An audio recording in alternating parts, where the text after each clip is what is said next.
Serious travelers of Reddit, what are some of the creepiest, scariest experiences you've had abroad? Story 1. Gandalf saved my life and got a copy of Zen and the Art of Motorcycle Maintenance for his trouble. I was walking around in a town in Algeria. I wandered into a neighborhood and noticed there were hardly any people out. A little further, and there were literally no people out. I started to feel a little uneasy, and then I see an extremely tall man walking towards me, straight towards me, obviously with intent. He gets closer, and I see an older gentleman with a long grey beard and wearing a grey tunic. I stop. He comes right up to me and says in pretty good English, "You're not safe here, we need to get you off the street." I say, "Okay." And he says, "Follow me." We walk a few blocks and we come to a door. He says, "Wait here a minute," and he goes inside. He opens the door again and invites me in. When I get inside, there are maybe a dozen men. They're all dressed in black, and they are staring absolute daggers at me. Greybeard lays into them, starts shaking his fists at them, gets really worked up. Then one of the younger guys goes into the kitchen and brings out some tea and cookies and offers them to me. So I'm drinking tea and trying to smile, and one of the young guys asks where I'm from, and I say, "The States," and he starts talking about the CIA and stuff. And then I say, "You think the CIA is bad here? Let me tell you about Central America." And then pretty soon everybody is warming up to me and we're laughing and talking crap about American foreign policy and drinking tea. After a bit of that, the older man invites me back to his apartment. He has a huge library. I gift him a book that I had finished, and then he tells me what had just happened. His little brother, who was one of the younger men, was the leader of a radical group, all the other men I had met. He had overheard them getting ready to kidnap me, but he had shamed them for not being good hosts and for disrespecting him because it was his house. He said that I would be safe from then on. Story 2. Ended up in an Airbnb in a bad part of Chicago where 3 housemates were mugged and 2 people on the street were shot. Didn't stay another night.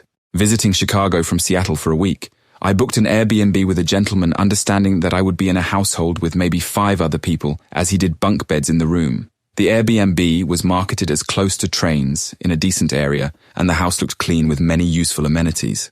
Upon arriving at the house, I find that it's run down and unclean, with only the sheets being changed by the maid. On top of that, many appliances were broken and there was no potable water. That was the first strike. Next, there were upwards of 15 people staying in the house. That bunk bed situation, he had 5 to 6 rooms with varying amounts of bunk beds squeezed in and no room to walk. No one in the house knew about the other rooms from the listing. I dropped my things off to explore the city and noticed the neighborhood was a bit sketchy but thought nothing of it. When I came back, there was one of the other guests sitting waiting for an Uber Eats because he was too terrified to walk down the street and get food. Apparently, the night before I arrived, 3 people in the house were mugged while walking 5 minutes from the train to the house. That night, 8 of us sat on the floor of the living room, which seemed like a small dining area, but a lover's couch was placed in there with a broken TV, and heard 2 separate occasions of 8 to 10 gunshots a block away. I immediately moved to a hostel and argued with Airbnb and himself until I received a refund. Mike, screw you. Story 3. A guy in Aruba tried to kidnap and rape me, I think. I'm a single female and found a crazy cheap ticket out there. Decided to use it as a chance to get my advanced diver certificate. Anyway, I went on a horse riding trip where the tour picked up a group in a minivan. On the way back, the driver skipped my stop and dropped off the last riders at their hotel. After a moment of confusion, I was unsure of my surroundings but felt like this was wrong. I asked why we drove past my place. The driver said, "Oh, I'm taking a different way." And I said, "That really doesn't make sense. The traffic is fine. It's more direct this way. Can we just go back?" He was quiet and kept driving, and now my heart was pounding so hard I could hear it in my ears. He said, "There's a really great beach down this way, not many tourists." At this point, he was driving through the backside of a shopping complex, nobody in sight, dusk, and I was considering if I should try to jump out of a moving vehicle, but because I'd get stranded in an empty parking lot, it'd be all too easy for him to grab me again. Instead, I said, "I can't. There are people waiting for me. I just texted them saying I'm in the car on the way home and will be there in a few minutes. I'll be late if we don't go back now." Somehow that worked. He turned the car around and his whole attitude changed. He started telling me how he had a wife and kids. My heart was thundering, but I think I sounded normal. Also, I had 0 cell phone reception. The story about the text was a lie, and I had no way to phone for help if he called my bluff. Freaking scary. If that crap happens on a tour when you go in a decent-sized group, I have no idea how you stay safe as a single female traveler. Story 4. This is a story of how to make every mistake possible and put yourself in way too much danger. I was in Boquete, Panama with a friend. The first night there, we went out drinking with a group of people. Me and a girl separated ourselves for some private time. Being drunk and silly, we were in the middle of the road. After a while, we decided to walk to a gas station to get cigarettes. It's a weird town, and the gas stations are on the outskirts. I'm inside, drunkenly fluctuating between Spanish, French, and English with the two attendants. A girl comes in and tells me that she has found us a ride back to her hostel. I pull myself into a white Escalade. Mistake 1. The only people who drive Escalades in Panama are not the people whose Escalade you ever want to find yourself in. And I look at the driver. Imagine your cliché out 40-year-old former trophy wife. That is our driver. She's drunk as hell as well. Mistake 2. Getting into a drunk foreigner's car. After some driving around, it becomes obvious that the woman is freaking mental. She's doing while driving, respect where it's due, she didn't spill, and weeping constantly. Me and my gal pal are a little put off, and asked to be let out. The driver pulls over and gal pal, who is sitting in the front, jumps out. I'm just about to follow suit when the driver turns to me and says, "I lost my kids today, stay with me for a minute." This was 5 years ago, and I have grown up a lot since then. But drunk me decided that I was making a great decision by staying in the car. I'm on the edge of a blackout in a brand new town, and so, for a while, I don't notice that this drunk woman is driving me out of town. She makes a phone call and then a few minutes later pulls the car to the side of the road. I'm not joking when I say the largest man I have ever seen gets into the back of the car. He's Panamanian and thugged out from head to toe. He has eyes and coldly stares at me without saying a word.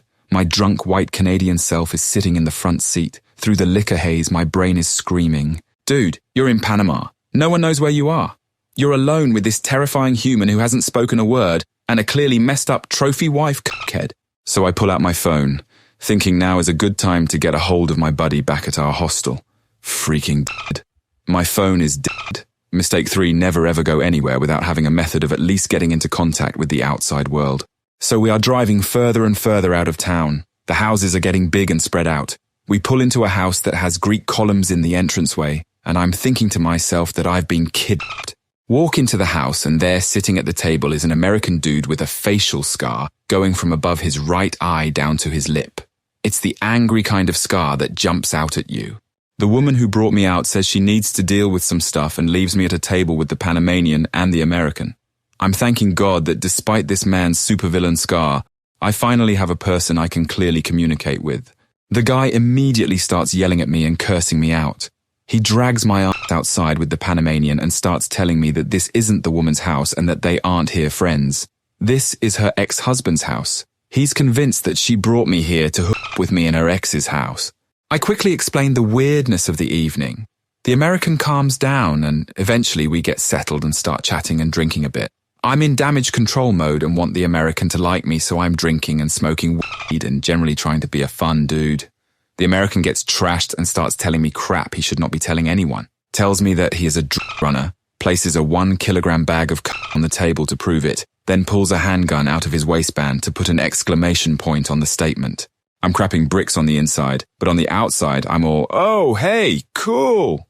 American starts to tell me about his time in prison and tells me that he got his scar in prison, kindly offers to cut my face in a similar way to make a man out of me. I kindly declined whilst thinking I was legit, about to get carved up by a crazy American and Panamanian. At this point, the Panamanian woman comes back out and tells me she needs to talk. We go outside for a cigarette, and she says the following. Her, "I know what you are." Me, "Oh?" Her, "You're an angel. You're an angel who has been sent here to help me kill myself and take me to the other side." Me, what?" Her, "Come with me, let's go for a drive, just you and me." Me, "No, thanks." Her, "Take me to the other side." Me, "Haha, yeah, right, brabba lol, chikakai." I run inside to the American and told him what just happened. He offers to drive me home. I say hell yes, but don't let the f***ing Panamanian woman drive. So, yeah, just about messed up in every way possible. Saw the American on the street a few days later and he waved like we were bras. I noped the hell out of there. Story 5. I was in Barbados walking on a main road back to where I was sleeping, not far from the main beach on the south side. It was late and dark. I came across this man carrying a white bucket. "Hi, I'm Bush." Bush has plants in the bucket. He also has a machete. "Do you have any food for me, some rice?" I tell him I do not have any food, but that I do have that I could share. I had bought some from a bunch of kids at the beach the night before. "Follow me," says Bush. So I follow this man with a machete off the road into an empty lot. At the back of the lot is a back alley heading to the side. We take this alley. A man is sitting, sleeping on a wall, and a few broken down cars are parked. It is a dead end. I was wondering earlier whether all this was a good idea, and my mind was beginning to form an opinion along the lines of no. So we get to the end of the alley. He enters a door and brings out 2 chairs. Turns out this is his mum's place. I begin to notice a small garden all around, made from the plants that Bush picks up and brings back in his bucket. We light up. He tokes first. He coughs. Ugh, this stuff is crap. You feed this to the sheep. Story 6. Held up at machete point, then almost trafficked in Morocco during my first international travel experience. I was walking to a pharmacy down a busy avenue in Rabat, Morocco. It was the feast of the king, so most people had off work and school, meaning the avenue was empty. Myself and 2 volunteers, all 3 young white females, are walking and chatting when 2 guys on a motorbike pass us the opposite way. They drove over the median and pulled up beside us. The guy on the back gets off and walks toward us, then pulls a machete out from underneath his flannel. Girl 1 throws her purse. Girl 2 throws her phone, and both go running. The guy comes after me and I wrap my hand around my purse, which had my passport, wallet, phone, etc., and he holds the machete up to my neck. I said a few choice words to him in Arabic, essentially, shame on you by Allah, which is something I was taught by locals to keep the kids I was working with at an orphanage in line. Machete Man promptly appears to crap his pants. He goes after the dropped phone and purse, and I start running the rest of the way to the pharmacy. I wind up there crying, and the other 2 girls meet me. People are starting to congregate. Some witnessed it while driving by, while others were trying to translate for us. A woman says she will drive us home after speaking with the security guard at the pharmacy. We agree and get into a minivan. I provide directions in Arabic and the woman drives right past the house, blowing stop signs and ignoring traffic lights. It's then we realize we're about to get kidnapped. One of the 2 girls reached forward, opened the door of the van, and we jumped out while it was moving. Story 7. Probably not the worst or most scarring incident, but still spooky nonetheless. Me and my best friend went on a Caribbean cruise a couple of years ago. Well, my best friend brings no cash, so I'm left paying for everything on the island since not many of the little local shops take cards. We get off in Jamaica and decide to take a bus over to Doctor's Cave Beach, a private beach you have to pay to access. Well, dumb me didn't bring more than $50 off the boat in cash, since I mixed up which pocket I was supposed to pull money out of. I bought a bag at the port, $16, and the bus ride was like $15 each, so I didn't have enough money to get us off the bus that took us to the beach. Some kind stranger loaned us $5, but that meant I needed cash to pay these people back. We stop by an ATM to pull out money, which doesn't work. Next to us is a lady on her cell phone, and we ask her where the nearest ATM is. She tells us it's at the airport, which is a good walk. But then she tells us she can get us cash if we just follow her. She owns a shop and we could use a credit card to pay her $40 worth of credit. And she would just give us the cash back so we could continue on our merry way. Simple, yes? I'm wary, but my best friend is trusting to a fault, so we follow her. She leads us to a tiny marketplace out of the way of any touristy-looking anything, which was a little worrying. There are people milling about watching us very carefully, not subtly at all staring at us as lost tourists. Very obviously an area impacted by extreme poverty, with lots of trash in the streets. After a while, I can barely hear the street traffic. We get to her shop, a tiny hole in the way packed ceiling to floor with touristy trinkets, and a friend of hers had followed us from the main road, beckoning us to come to her shop as well. We said thanks, but no thanks, rebuffing multiple requests. We milled around in this shop a bit while the shopkeeper found her card reader, and while she looked, she gently suggested things to us. Did we want a keychain, perhaps? A queen conch shell? The implication is, I'm helping you out, so you should buy something. So we bought a few keychains. While we were looking, a man comes into the store and wraps a bracelet around my wrist, saying how beautiful it looked. The shopkeeper took one look at him and went, "That's not free. He wants you to pay for that," in a cold voice. He quickly took the bracelet off and took off. We spent maybe 10 minutes altogether in the shop, and about 3 different times people came in and told us we should come to see their shop when we were done. She escorted us back to the main road, people beckoning us into tiny bedroom-sized shops in this back alley marketplace the entire time, and back to the entrance of the private beach. She quickly went back to the spot we first found her in, and only after I got home and thought about the situation did I realize she probably stands there on purpose, waiting for hapless tourists to try and use the broken ATM machine to offer to help them out. My best friend also told me afterwards, since I couldn't hear their conversation over the traffic on the main road, this woman told him she was the queen of that particular marketplace. Cool beans probably helped keep a majority of the people from hassling us any more than they did, and also possibly getting mugged. She really did help us out a lot though, and I'm forever grateful to the Jamaican marketplace queen. One of the most memorable moments of the trip, honestly. Oh, also a few minutes before all this happened, a guy walked up and tried to sell us what I think was black tar heroin, so that just added to the skewness of the entire experience. I had to tell him I got drug tested at work for him to leave us alone. Fun times. Story 8. I was traveling in Nicaragua several years ago when I got lost and ended up having to take a taxi at 9:30 p.m. back to my hostel. When the taxi pulled up to the curb, the taxi driver locked the taxi doors and told me that I had misunderstood the fare. He claimed I owed him $100, which was several times more than we had agreed upon. I tried to pry the doors open from the inside, but was completely trapped. Thankfully, he let me out of the taxi after taking all the money I had on me. The hostel workers told me I was incredibly lucky. A few days earlier, a taxi driver had kidnapped another young female, assaulted her, then dumped her barely conscious body in a field outside town thinking that she was dead. A few local school children found her on their way to school in the morning. Story 9. Hiking in Huaraz, Peru, have been told to watch our gear as locals, and apparently foxes, might make off with items left around the campsite. So we made sure to clean the campsite extra well, packing all our gear in the tent and inside the fly, and after a long day hiking off to bed, middle of the night our tent started shaking like crazy. I woke up freaking out thinking we were getting robbed, and I started yelling and screaming. Part of the tent pushes in really far. I managed to get outside to start swinging and came face to face with the cow that had wandered into the tent ropes and got startled. Pretty lucky that it didn't step down into the tent and hit us. Story 10. When I was a kid, my dad used to lead groups of college kids to Central and South America to build houses. One year, he decided that we should ride the chicken from Guatemala City to Mexico City. Long trip.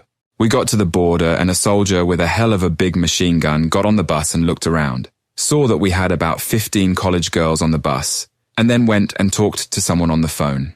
About 2 minutes later, a bunch of guys with machine guns got on the bus and informed us that all the males had to get off the bus and line up in front of it. I remember that we did it, but there was a hell of a lot of tension in the air as we did. Soldiers crammed into the bus. We waited. Finally, they got off the bus, and we got back on, and away we went. It was a whole lot of nothing, really, but I remember my dad, the leader of the group, looking very pale and sweating bullets. Story 11. I was stalked by a guy while walking through the Tiergarten in Berlin. I was walking along a path, enjoying the park alone. I saw this guy standing on the edge of the walkway just looking off into the distance. I passed him, and when I was about 20 feet away, he turned and followed after me, keeping pace. I started to take a very meandering path, even leaving the park and entering again. The guy stuck with me the whole way. Eventually, I got to a place with some sharp turns and heavy greenery. I was able to lose the line of sight and put myself up against a corner. I'd just been in Switzerland and had bought a pocket knife, so I opened the blade and held it inside my jacket pocket. I stood there, waiting, and then this guy comes walking out of the path, confused, and obviously trying to see where I went. When he finally spotted me, he jolted, and since I had the drop on him, he played it cool and continued walking as if he hadn't followed me there. He stopped a little ways ahead, and I kept watching him. I wanted to confront him to find out why he'd followed me, but since I was a visitor in the country, I thought better of it. Instead, I waited until I saw a big group of people leaving and fell in with them. He started to follow me, but I finally lost him outside the garden. It unsettled me because to this day I have no idea why he was following me. I'm a guy, and at the time I was in my early 20s, pretty fit and had a sour disposition, so I didn't seem like a prime mugging target. But maybe he thought otherwise. Story 12. I witnessed a creepy old man grabbing a teenager on a crowded train in Osaka. The girl was just enduring it, and you can tell that she was holding back her tears. I whipped my phone out and started filming the guy, which made him use his other hand, which was blocked from my view, so I asked my guy friend to switch places with the girl. After that, at the next stop, the creepy guy got off. I asked the girl if she was okay. She thanked us, and her friends also expressed their gratitude. I think all of them, all teenage girls, were aware of the grouping, but I read somewhere that it is not the Japanese culture to make a scene. I was aware that this kind of thing was prevalent in Japan, but I'm still shocked to see it in person. That creepy man and the poor girl's face will be forever etched in my mind.